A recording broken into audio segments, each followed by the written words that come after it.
Hello, KinYooBiCon, and welcome to Pokemon Live, a panel about Pokemon Live. We are 5th Gen Isn't Pokemon. I'm Max. I'm Thomas. He's our Actually, Thomas, I know we've been introducing you as our unpaid intern, but I have some really good news for you if this panel goes off well. Which, I need to note, it hasn't, because this is like our third time recording it due to technical issues. Which is not your fault, but as your manager, I will blame you for it anyway. Would you like to know the potential good news? Yeah, hit me. You're going up from unpaid intern to stipend pay.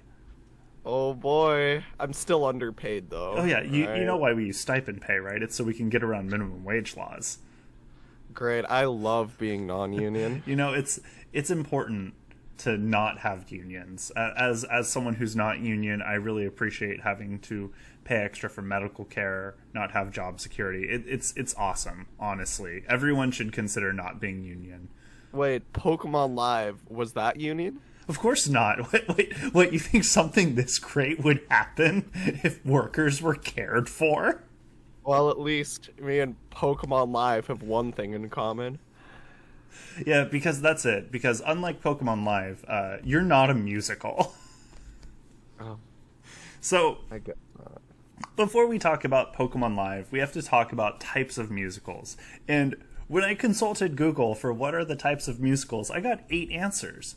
Book, jukebox, revue, rock, concept, operetta, pastiche, and Disney. Wait, that's wrong though. This is wrong? That's completely wrong. There aren't, man. 8 types of musicals. How many are there? Only 3. There's 3 types of musicals. Okay, what are those? Those are good musicals, overrated musicals, and bad musicals. Wait, and that's it. Why'd you pick Hadestown for good? Friend told me it was good, I guess. And I don't think critically. I don't think Hadestown is a good musical. Do you know why? Why? It doesn't have the one thing a good musical has. And that's something that we see so rarely. In fact, it's one of the only times it happens is in the film Shrek 2. I know what you're saying, Max. Shrek 2 is hardly a musical. There's just a couple of songs there. What are you doing? And I gotta say, for those of you who are dissing Shrek 2, A, don't. B, it's a musical because it, of course, has a climactic action scene set to holding out for a hero. And this means that there are actually 2 good musicals and only 2. And they're Shrek 2 and Bullet Train. And those are the only good musicals. Only ones. Right? Yeah. Okay. And we all know the only overrated musicals are by Lin-Manuel Miranda. Like, there's no others. Mm-hmm. And that must make every other musical bad by default. And, I guess that makes sense. Greatest Showman, more like Mediocre Showman. Chicago, more like Detroit. Les Mis, more like Les Mis. So, now that we've, talked about types of musicals, we talk about how to go to a musical. Because this isn't just, some normal everyday thing. Musicals are important. They're crowning moments in most people's lives. Yeah. Well, to go to a musical, you can't just dress up. You need a tuxedo, for one.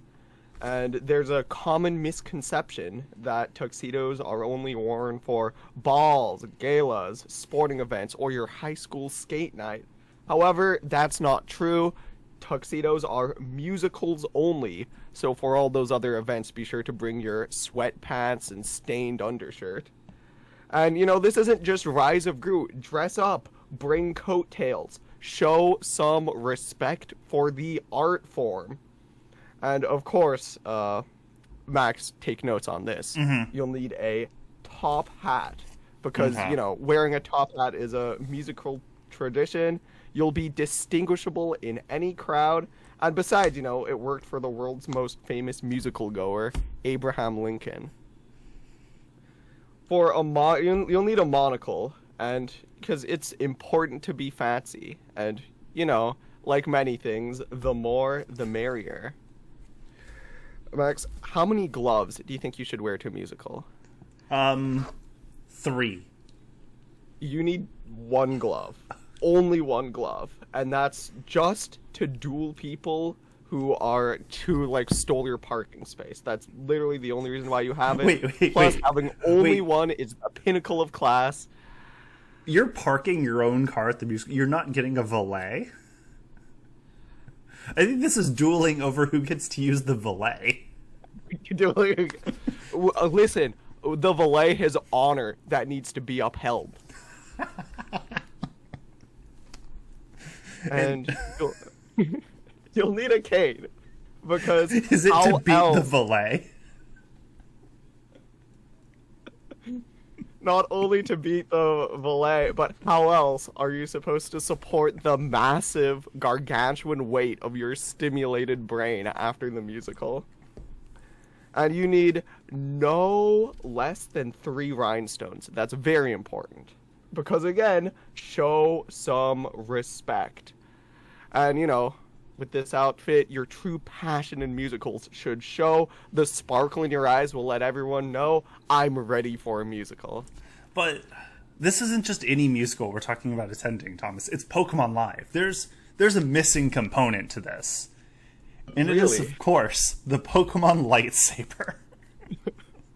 Only available at Pokemon Live stage shows, or for $3,000 on eBay. You too can have what is a flashlight with a weird rave stick taped on top of it, to show how true of a fan you are. Not only so you can wave it in the air at the most climactic scenes, like when Pikachu beats up a Pokemon in a duel, but also so you can take the lightsaber off and shine the flashlight onto the stage to help the actors find their way in those super dark scenes.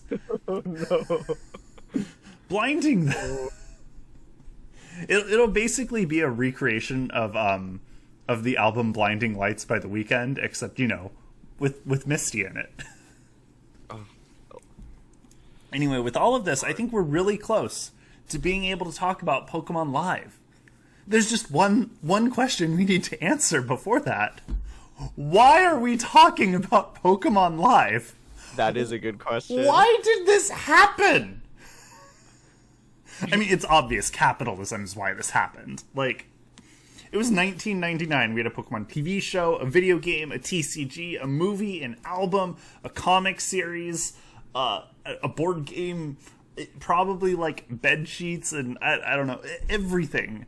We're at the Macy's Thanksgiving Day Parade. There was nowhere to go but Up, and Up was apparently a musical. And with Y2K right around the corner, the world was about to end. No idea was too dumb, because no one had to commit to anything they said. It's like 3 a.m. in the morning. Like, if any idea you have at 3 a.m. is a bad idea, but you don't have to commit to it, so you can talk about it all you want. But that idea was getting a tattoo, and just like 2000... you woke up the next morning and went, oh, the world's not over, and now I have a weird tattoo. Max? Yeah. I was born early 2000. So, your parents conceived of you in 1999 when they thought the world was going to end. As I was told, yes. I mean, I wasn't there, but...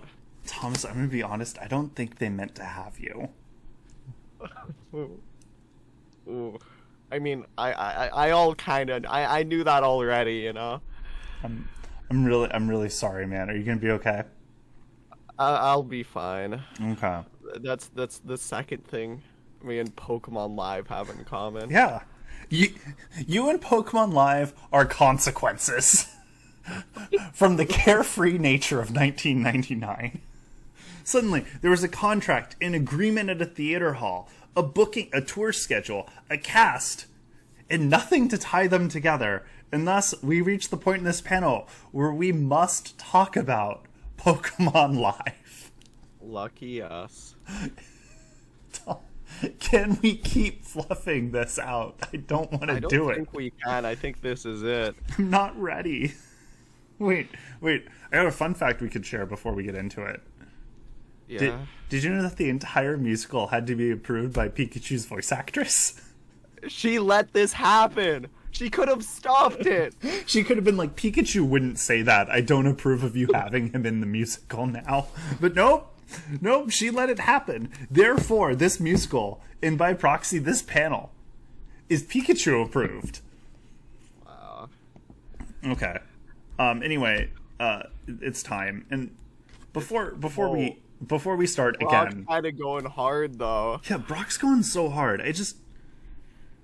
I gotta give credit. The Brock dancer is really good, and this is the only scene you're going to be able to tell he's really good because the quality of this musical is not this good throughout. I want to be clear. Yeah. There's one good GIF, one good image, and a couple of good shots in the Dubai version, and that's it.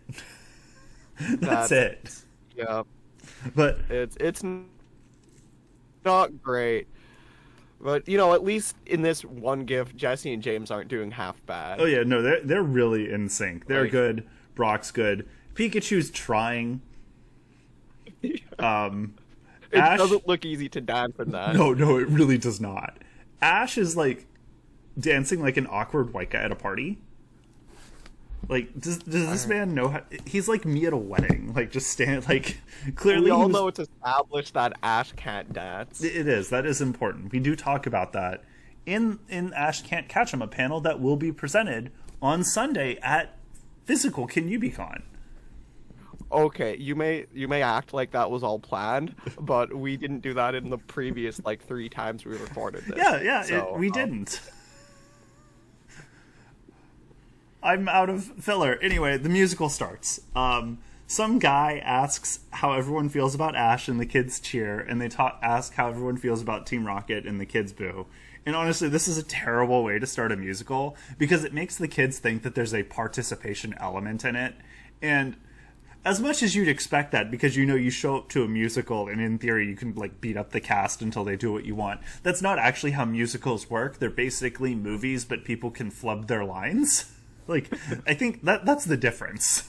I mean, if it didn't require audience participation, why go in person? Right. Why not just record it?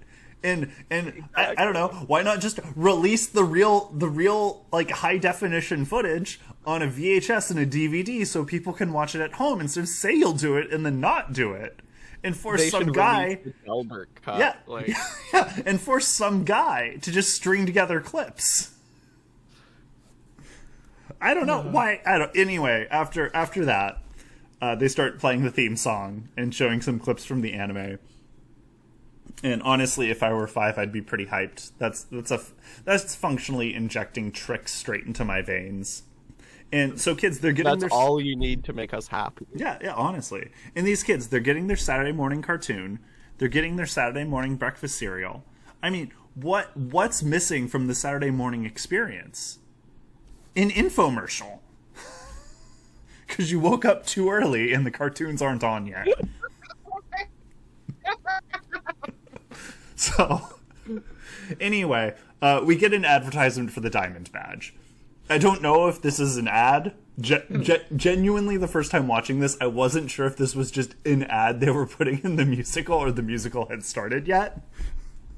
But, it's the newest badge, and they claim that it is the hardest badge, and that there's only one. And I call shenanigans on both counts. If I learned anything from the documentary film Blood Diamond starring Leonardo DiCaprio, it's that there's way more than one diamond. So they're just promoting some scarcity nonsense from Zales or Jared's. And I don't like to think that the Pokemon Live musical is in with the diamond industry. That's a lot of child slave labor. And actually, that's not union, so maybe we figured it out. Maybe. Yeah. Pokemon Live is basically child slave labor because it is also not union. That is a take that someone should not have published. Anyway. So not only is there more than one diamond, they're not the hardest. The Mohs hardness scale was invented by German geologist and bartender Mo Sislak in 1812, and it measures, how hard a mineral is. And it does that by measuring how many full bottles of beer can be broken on an item before it shows visible degradation. Like when your stick in Breath of the Wild starts flashing red because it's about to break. That kind of stuff. Yeah. So for reference, a bar table is a 7, and Barney's skull remains an unknown number. The problem is Moe stopped his research in 1812 to just start selling duff to Homer Simpson. And since then, we've discovered newer, harder minerals, specifically wurtzite boron nitride, which has an indentation strength of 114 billion pascals, compared to diamond's 97 billion. And a pascal, obviously, is the force a beer bottle needs to hit noted survivor player Pascal English's skull to force him to be medically evacuated from the game. 97 billion. This man's got some soft spots. Anyway, after this, we get an ad for the Diamond Badge website. And it's www.diamondbadge.com. Do not go there. I tried. In fact, I didn't even consider using the way back machine. I just went straight to the website because I'm hardcore like that. And I think it gave me a virus. I had to do, all the normal stuff when you get a virus. No. Antiviral pills, alcohol wipes, threw my laptop in the lake and washed it with soap for at least 20 seconds. Heck, I even injected ivermectin into the SD slot just to be safe. Anyway, we're using my new laptop for this presentation. And what's upsetting is the Space Jam website's still up. We can't get Pokemon Live, but we can still go to the Space Jam website. Look at how 90s that is. Anyway, they have a page for press updates. And honestly, I'm really sad to see that there's no upcoming Space Jam news. It was a great movie that could really use a sequel. Something that I'm certain both does not exist and does not have published fan fiction for. We're still in the Diamond Badge ad before the musical is properly started. And I'm not done yet. Because after we see the website, Giovanni announces he is the one giving the badge away. And I gotta know, first of all, what happened to Blue? He's the new Viridian City gym leader. What's Giovanni trying to do? Is he trying to run for gym leader again? I thought he went to jail. Can you even do that? Oh. Guess you can. Ooh. Anyway, Ash finishes watching the commercial, and then his mom comes in, and she's like, "Hey, Ash, wanna hang out today?" And he's like, "No, Mom, I'm a real boy. I want you to leave me alone." So she leaves the home distraught, and then Ash starts dancing around in his underwear because he really loves recreating scenes from his favorite Tom Cruise film, Risky Business. After he does that, Misty and Brock show up. Ash changes into real clothes because I guess he does no shame. And he discusses the Diamond Badge commercial he saw with them. As all kids do, we only discuss commercials. It's not about the shows. That was my childhood, just going, "Did you see the latest purple Furby ad?" Everyone else is like, "No, I watched Dragon Ball Z like a real person." So, while Ash is talking about the Diamond Badge and the website, Misty keeps trying to note that Ash forgot to take her to the movies 3 weeks ago for her birthday. And, I mean, dick move by Ash, but I gotta note, where in Pallet Town is the movie theater? We have Ash's house, we have Gary's house, and we have Oak's lab. I don't know where Oak sleeps, let alone Misty. Is she in the forest? Maybe, sleeping in the ocean just south? Commute from Cerulean? How do you commute to Cerulean? Look at that route. It's wild. And was she going to use her bike? Ash busted it. And even if she did, you can't bike up Mount Moon. There are all of those indentations that you can't go, all of the ledges you can't jump. And if you want to surf over, you have to no-clip out of the map and just surf around the continent. I don't know, it's just, I don't understand. Anyway, I mean, we were talking about movie theaters. Where's the movie theater, Thomas? Yeah. Tell me where the movie theater is. Is it in Saffron City? Is it one of those abandoned buildings? Is that the movie theater? What do they show there? Art house films? I mean, probably Digimon or something. Ash taking her there to see the latest Wes Anderson. Hey Misty, let's go see Asteroid City.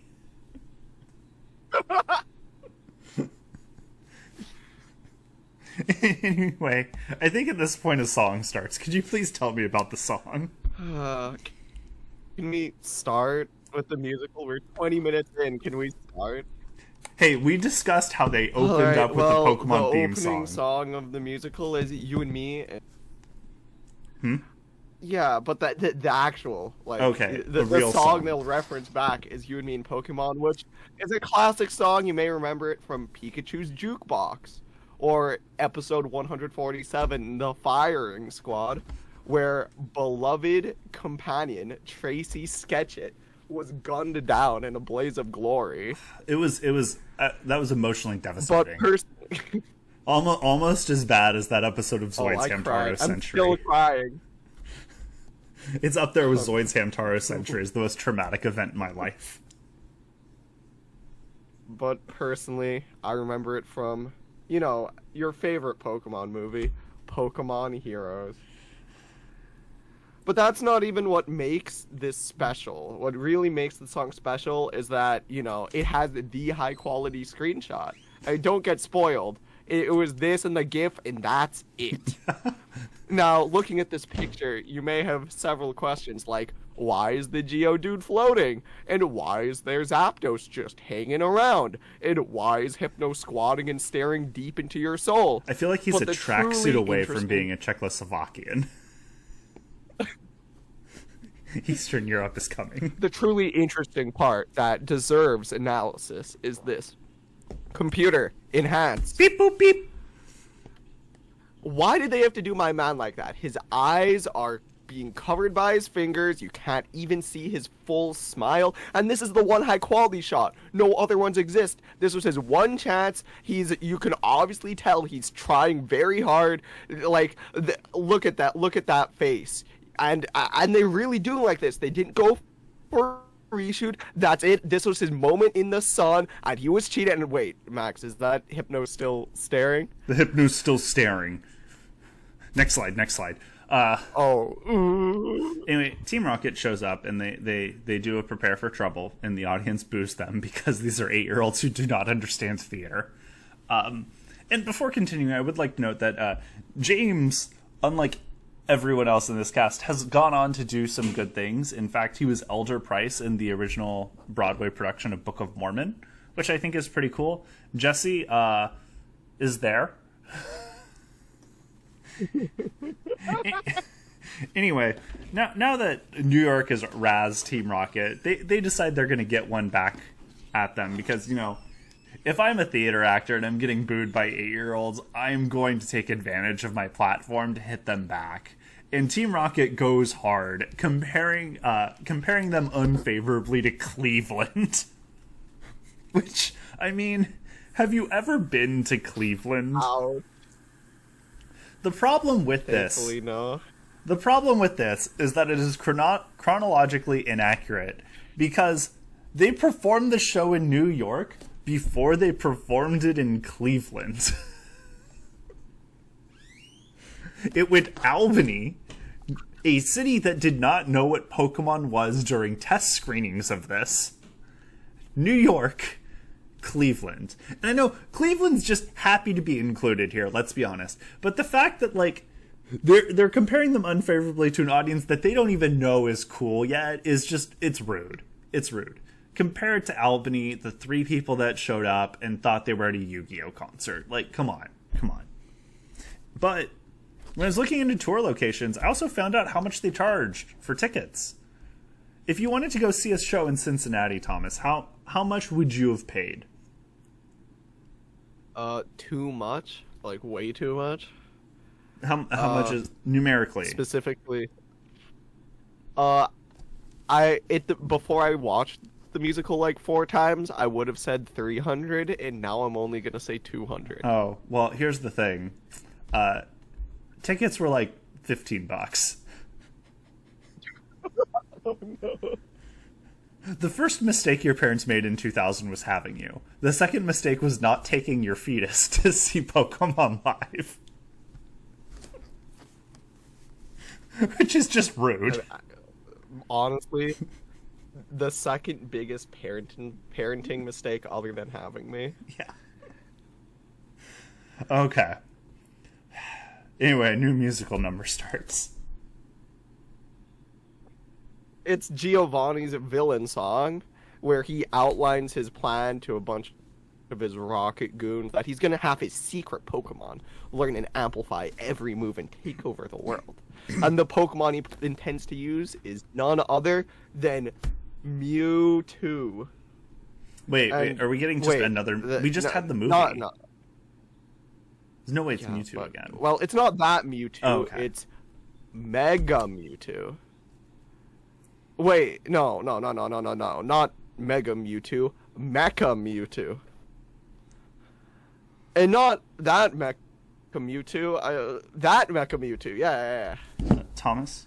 Like... That's a Zoid. Yeah. That's a Zoid. Okay, That? well, then that Mecha Mewtwo? That looks like a melted Bionicle. Yeah, I think... Listen, I'm aware Bionicles have a trend of replacing legs with treads, but, I can assure you that's the actual Mecha Mewtwo, and it is spelled like that. Like, that's it. You can't bring your OC to a fight. Like, come on now. And this speaks to the trend of there just being too many Mewtwo's in Pokemon. Like, you can see Ash here challenging the original Cantonian Mewtwo to a 1v1 no items final destination Fox only. We have Univin Mewtwo from Genesect and the Legend Awakens, an absolutely terrible movie. We have Hologram Mewtwo from Mastermind of Mirage Pokemon, an absolutely terrible TV special. And yes, that's a Rayquaza arm, if you're asking. I wasn't asking. And of course, we're saving the best for last. Mm-hmm. The Mewtwo from Pokemon Adventures, carries a giant spoon. I mean, he's doing the Lord's work there, eating up all the Gen 5 Pokemon so there aren't any left. What a hero. I mean, you have to do something to be legendary. Anyways, back when it mattered. Get back to Giovanni's Let's get back to Giovanni's banger song, which ends with James asking Giovanni on his policy about don't ask, don't tell, which Giovanni dodges the question by singing a reprise of the exact song he finished. Wait, we're getting a reprise in the same scene. He just... Dude. He ends the song, James asks a question, and Giovanni's like, don't want to answer that, and starts singing again. What a great politician.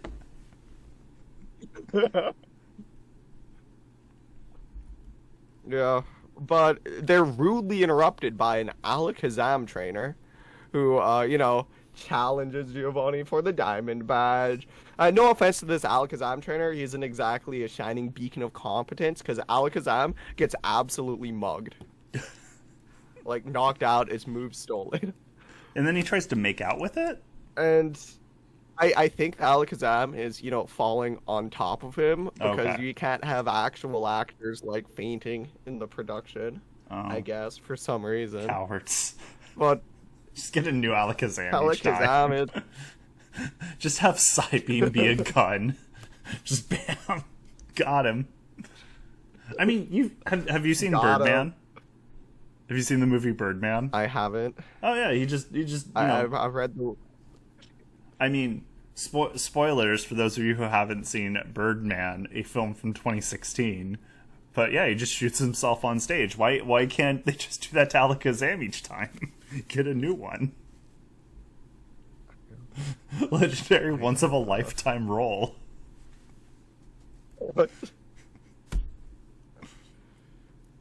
Well, this happens to other trainers. You can see this poor Venusaur apparently uses poison powder, but that doesn't look like poison powder. That looks like Belch or something. Belch wasn't a Gen 1 move. What a visionary musical. Anyway, this hero arrives. Seeing the threat Mecha Mewtwo poses to the world, he decides to use his ace in the hole, not holding back. The god-sent hero opens and closes the battle with his ultimate move, Electrode Self-Destruct. And, unfortunately, his valiant attempt was in vain, as Giovanni, in his victory, decides to dance all over him in a move of absolute disrespect. That's a second reprise. I guess so. I mean, the song is called "It Will All Be Mine," and he means even the reprises. They will all be his. Anyway, at this point, they've realized that they haven't actually given Brock any characterization in the musical yet, so they have him go hit on some women. And in the process, he loses the map, because I think he just offers it to one of them as a trinket in hopes that they'll remember him 10 minutes later by going, "Why do I have this garbage?" But he probably like wrote his address on it. Yeah, you know, it's like circled Pewter City Gym. I mean, it's a classic pickup artist technique to just like give a girl some like trash trinket. So like a few minutes later, she's like, "Why do I have? Oh, Brock gave this to me." So that's what he's doing, but it's the Diamond Badge map. Anyway, not to be deterred by Brock being needlessly horny, the group decides to start singing "My Best Friends," a song, you know, about friends, right after Brock tried to abandon his friends for some woman he found hiking alone in the woods, which honestly sounds like the plot of a true crime podcast you keep hearing ads for but won't listen to because you have standards in life. And this is going to be shocking, but friendship's going to be a major theme through this musical, because I don't know if you know that, but that's a major theme of Pokemon. Friendship and dog fighting. Yeah. Anyway, yada yada yada, they fight a Jigglypuff, she puts them all to sleep. Misty wakes up and decides that she has to sing a ballad. So she starts singing Misty's song, a song about, you know, how she loves Ash. And Mew's just chilling in the background for some reason. And I mean, I don't know why we just don't put Go in the musical so he can catch Mew. Like, he'd do it. You would have saved it. It would have made the musical better. Anyway, this is the point where I'd break into the toxicity of the trope that his girl whose primary character role is to have a crush on the protagonist. But honestly, we're 30 minutes in and only on like the third song, so I don't think I have time for that. What I do need to note is that, however, is that Misty is concerned that Ash will at some point break her heart. And honestly, he can't break her heart any worse than he's already goofed up her bike. So, I don't know. After this, Professor Oak and Mrs. Ash's mom show up at Sac State, where they're going to go see a demo of Pokemon Sleep. And you think that I'm just putting in that in there? Huh? In 2000? In 2000, yeah. They're genuinely going to a Snorlax sleep study, like, conference. That's what they're trying to go to. It is literally the demo of Pokemon Sleep. This game has been they've been working on it for 23 years. Anyway, turns out the whole thing was not legit, as Giovanni just kind of shows up and he's like, hey, this was a plot to kidnap you, Professor Oak. I don't know why he's kidnapping Professor Oak, but he is. The musical's like, you know, it's scant on details. And honestly, this should have been obvious that it was a trap for Professor Oak from the onset. I mean, no self-respecting academic would ever show up at Sac State when UC Davis is just across the causeway. It's like going to Sac Anime instead of Fanime. Like, you just don't do that. Anyway, Giovanni kidnaps Oak, and he gets a buy one, get one free, and gets Mrs. Ash's mom out of it as well. He then sings a reprise of the song Everything Changes, which we skipped Everything Changes because it is cringe. And as much as I love cringe, both of us tried to like talk about it. We couldn't do it. Neither of us could do it. In my defense, my arm is messed up and I don't have, like, making PowerPoints is genuinely painful right now, but yeah, that is why. So, going back to our adventures, Ash decides he needs to start thinking about who he's going to have fight the Diamond Badge. Now, Giovanni is in the ad for the Diamond Badge, but at no point does Ash realize he's going to be fighting Giovanni. Because, I guess he has face blindness? Wait, no, because Ash doesn't fight... Maybe as soon as he heard Diamond Badge, he, like...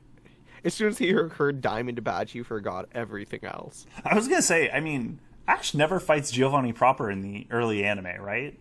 Because he fights Team Rocket. No, he doesn't. Maybe he doesn't know what Giovanni looks like. He doesn't. Okay, that checks out, because otherwise I was going to be like, which of his Pokemon should he use to fight Giovanni? And of course, would say any of them but Pikachu. You're right. Pikachu. We now begin the song Pikachu, I Choose You. Another song about friendship, but with the added implication that friendship with animals involves forcing them to battle other animals for cash. That's why I'm not friends with my dog. I make her fight other animals for free. And I gotta say, dance number, banger. Ash starts with the singing about how much he wants Pikachu to win him the Diamond Badge. And as it's going, we get extra, like, Pikachu extras, and other people show up, and the people just start, like, haphazardly swinging the Pikachus around. And honestly, it's pretty good, and one of the few scenes that is actually watchable in camera quality. Which is good, because while this is happening, Team Rocket just shows up in their Magikarp submarine. What? I think, honestly, I think everyone's just dancing on water. I think everyone is Jesus. And they wouldn't know. They don't have the map. No, they wouldn't. Yeah. Rock through the... Let's be honest. They low-jacked Ash. Like, there's just a low-jack on him. Anyway, Team Rocket... Team Rocket has a plan to kidnap Pikachu, and that plan is a tiny net. Wait, just like that? Yeah, that's what they do. Pikachu spends most of the rest of the musical in the net. It works. I want to be clear. This doesn't work. This doesn't work. This doesn't work. This works. A tiny net. Unbelievable. Unbelievable. Anyway, Ash eventually notices Pikachu's missing and stops singing, but the song keeps going. Ash stops dancing, but the dance number keeps going. The musical has become sentient, taking on a mind of its own, and Ash cannot stop it, as reality begins to collapse in on itself, creating a dark and uncaring void where nothing can escape, as we have entered the intermission. Oh no. We're finally halfway through the musical, Thomas. We all know that only halfway. You know the point of intermissions, don't you, Max? Like, you know, to provide the audience a time to buy snacks or use the restroom or check your email or leave because you discovered you're too stupid to be watching the musical. How can you be too stupid to enjoy Pokemon Live? Okay, too smart to be watching the musical. And what better character to entertain us during the intermission other than Ash's Pokédex Dexter, who honestly is a character and is the best non-Giovanni character, and it's not even close on that. Yeah. So anyway, Dexter performs the song, What Kind of Pokemon Are You? And myself, being a man of many questions, I decided to take the official Play Nintendo quiz and ended up as a Pikachu. So, we know that this quiz must be wrong, because I know me, and I would be something much cooler, believe me. Like, I'd be anything else, you know? Yeah. And the song really just goes on, and it's actually as audience participation. So questions were asked to audience members, such as, who in your family's a Krabby? Or, is your brother a Slowbro or a Muck? But the most interesting question they ask is your dad a Snorlax or a Ghastly? And that, which is the most polite way of asking if your mom is single. Hey, are you here alone because your husband's a lazy piece of shit? Or dead? Anyway, call me back later. I'm Dexter. Anyway, the song's actually pretty visionary. It predicts tons of things, such as this, and this. So after Lin-Manuel Miranda presents Gangnam Style, it's time to return to the musical. And Ash is having some serious separation anxiety now that Pikachu is missing. Misty, at this point, decides to unleash her inner tsundere and starts accusing Ash of being a neglectful friend to Pikachu, accusing him of, I don't know, maybe also forgetting Pikachu's birthday. And, like, Ash would never forget Pikachu's birthday. His love of Pikachu is so real that he just created a sentient musical that is off on the planet Mars right now, tormenting the Martians into oblivion. Anyway, Misty decides to leave, because, Ash is being a jerk. Sorry. Misty decides to leave because Ash has broken her heart, like she was afraid he'd do when she said in Misty's song. Because he forgot her birthday, a thing that happened before the musical even started. And honestly, this is a no-win situation for Ash, and Misty should have ghosted him weeks ago. Anyway, over being called out on all of his nonsense, Ash throws a fit. And wait, sorry, one sec. Pikachu's gone. There we go. Ash throws a fit and tells Brock to leave too, and that he's going to go fight Giovanni on his own and presumably lose. Which tees us up to the next song.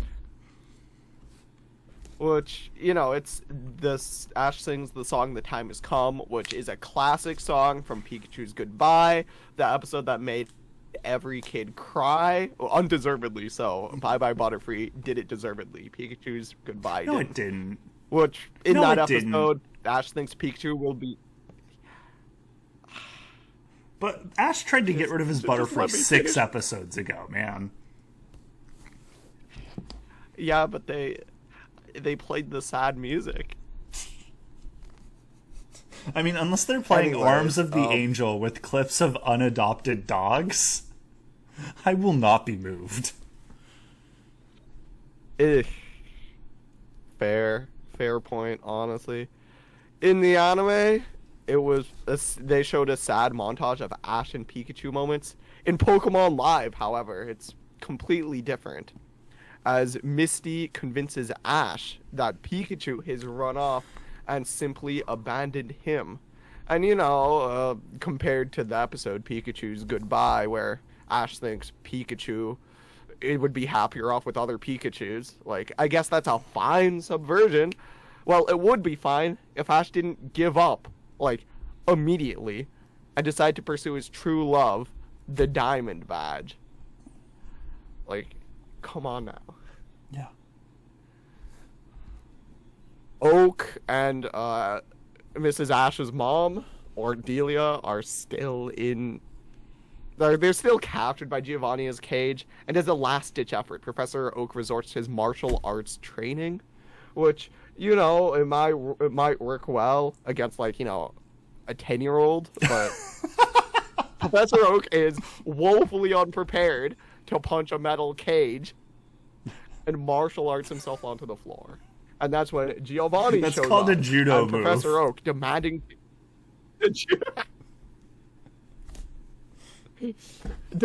to know the plot. Professor Oak demands Giovanni tell him, and Giovanni, being the upstanding citizen, actually obliges.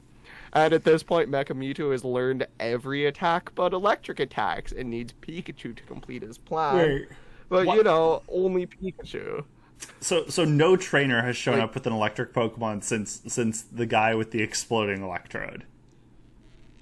Yeah, no trainer. Or and, wait. Do you think maybe an electric trainer showed up and they just turned them away? Like, no Electabuzzes allowed. Nope, we need Pikachu. We need Pikachu. That's what Team Rocket needs Pikachu. They don't even use their own electrode. Jeez. Like, they have that. Those are their electrode. They don't even use them. Like, I don't know. I don't know what wavelength Giovanni's functioning at, but yeah, a weird flex. He could have finished this at the end of Act 1. And he definitely could have.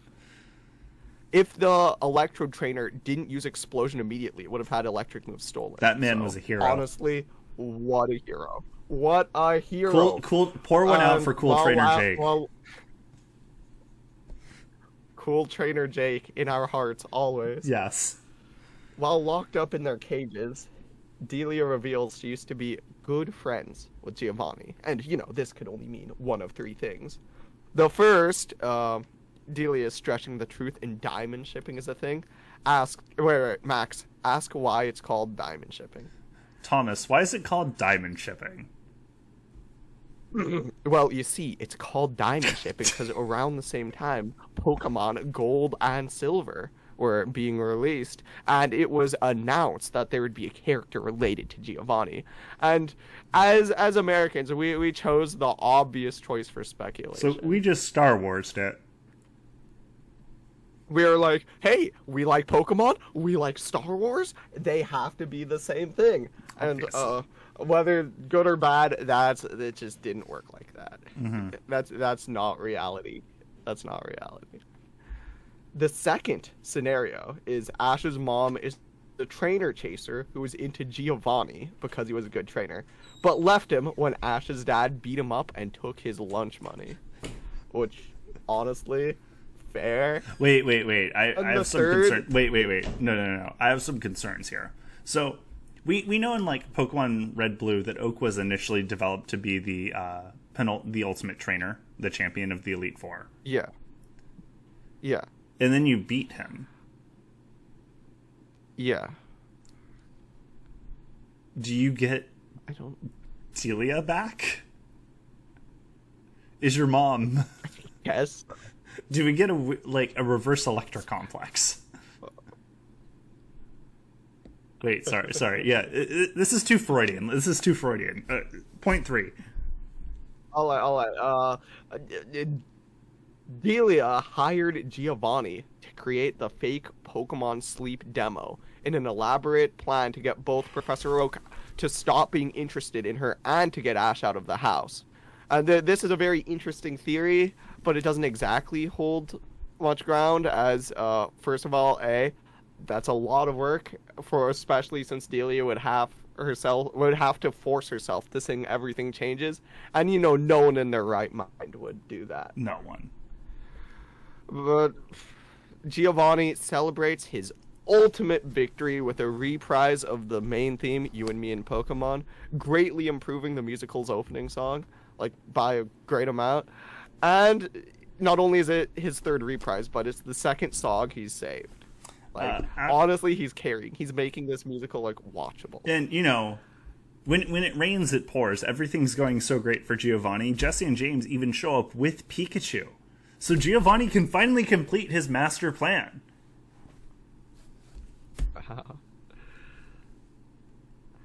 And James asks Pikachu to fight Mecha Mewtwo, and apparently Pikachu says yes, and kind of goes sicko mode, which, not on Mecha Mewtwo, but it creates a distraction for Oak and Delia to knock out Team Rocket and get away.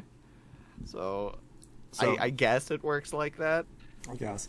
And once they escape, they do what anyone would do, which is, of course, Delia sings a ballad.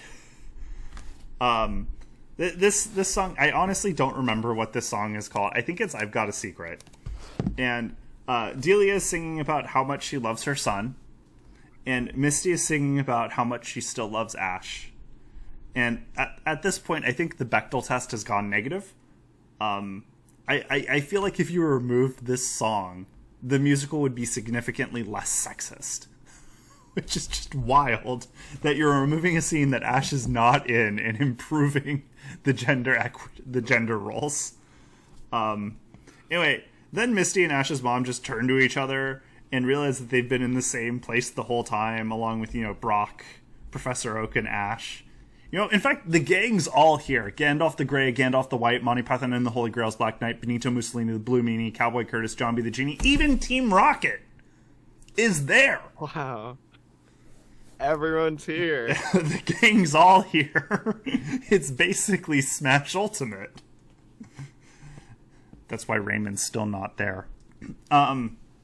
Anyway, Team Rocket then demands that Ash go with them so he can command Pikachu to fight Giovanni. And Ash demands that Team Rocket take him to Giovanni so he can demand to have Pikachu fight Giovanni. And everyone's a little confused about it, but they decide to go with it. Once the three of them leave, everyone else just kind of goes like, what should we do for the rest of the musical? And Meowth pitches that they go to Discovery Kingdom. So they all ride Medusa together and have a fantastic time. Brock wasn't a big roller coaster guy, but after riding Medusa, he's been thoroughly roller coaster pilled. Good for him. Yeah. Unlike Medusa, which is completely safe, Team Rocket are riding around on razor scooters. I mean, I've broken a foot And, and after an they ankle deliver on Ash a to razor Giovanni. scooter. Oh. Don't ride razor scooters Wait barefoot. till you hear what happens to them. Oh no, I'm so sorry. I'm so sorry. I've broken so many bones. Oh. Still on razor scooters, Jesse and James they blast off again in their victory and ride their scooters off stage as we hear a crashing sound followed by silence. And Jesse and James are not seen for the rest of the musical. We can only assume that they have died. And now that Team Rocket have exited the musical and the realm of the living, it's time for the main attraction, Ash versus Giovanni, which starts out with Pikachu. Oh. Not yet, but it's like Odysseus slaying his wife's suitors in William Shakespeare's The Odyssey. Ash is prepared to do whatever it takes to reach his true love, the Diamond Badge. And it starts out with Pikachu versus Mecha Mewtwo, and oh wait, Pikachu's already dead. And Ash, not willing to accept a loss, calls a best 2 out of 3. He challenges Giovanni to a rap battle where they compete in a wholly original song, You Just Can't Win. And it's not like Hamilton where cabinet fights are epic rap battles. It's a bit lamer, like Eminem versus Macklemore, and we all know that Eminem would drop Macklemore off at the nearest thrift shop after destroying him. And like Macklemore, Ash gets musically eviscerated and decides to declare an emergency best 3 out of 5. Like Professor Oak before him, Ash challenges Giovanni to a martial arts fight. But unfortunately for Ash, Giovanni is a martial arts master, and Ash gets schooled, like, pretty thoroughly. And just when all seems lost, Mewtwo shows up, and unfortunately for us, the Cantonian Mewtwo, the one that fell in love with a child. That sounds helpful. So, Oh boy. Mewtwo then decides to download all of Ash's memories into Mecha Mewtwo because, it's 2000. In hopes that it will inspire a hope for humanity in the cold, heartless robot. And this is Ash we're talking about. All Mecha Mewtwo learned was casual sexism and gained an insatiable bloodlust to battle everyone he found. So, just as Mecha Mewtwo is about to fire his lasers, another series of memories goes through his head. A much more pure and wholesome series of memories. From a true hero, Electrode. Electrode's memories of his time with his trainer. Yeah, no, the hero's returned.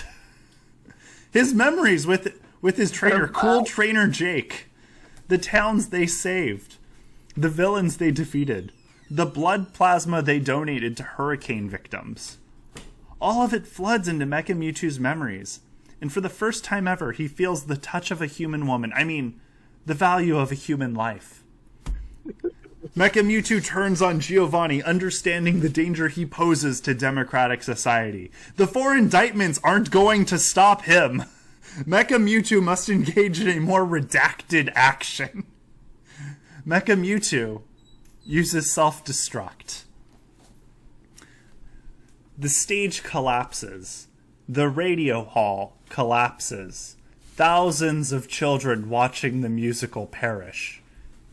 As the panel ends. We'd like to give yeah, I know, it's brutal. We'd like to give a special thanks to YouTuber and freelance video editor Benjamin Delbert for providing an almost watchable version of Pokemon Live. If you want to watch Pokemon Live, he's the best you're gonna get. Huh? You could watch the Dubai version, which is watchable, but it cuts out half of it. Yeah, the Dubai version is only like 45.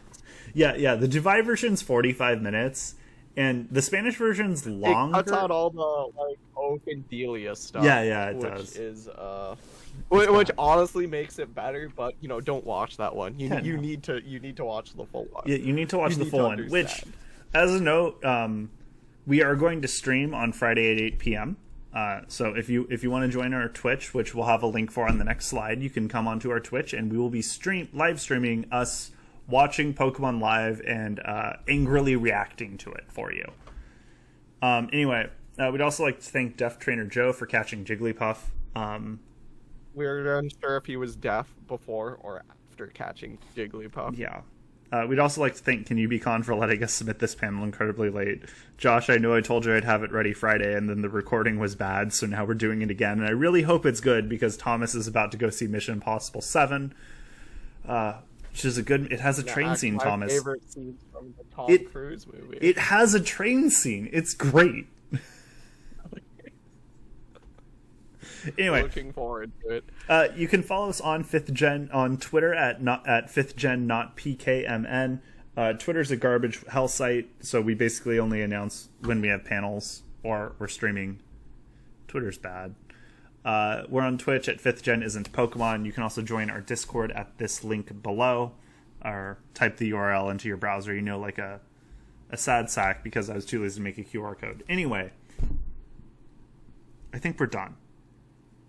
It feels done. I hope this is weight's over. Been lifted off my shoulders. KinYooBiCon, you've been outside and breathe. You can go outside, breathe, and watch a movie. KinYooBiCon, you've been great. We will be presenting on Sunday at the con proper with our Ash Can't Catch 'Em panel, so be sure to show up, go to that, support the con, support your local small anime conventions, because they're always great and way less corporate-y bullshit, which I'm sick of. Anyway, that's the panel. Good job, team. Thank you. Yay, we did it. I'm gonna hit stop record. Huh? Recording.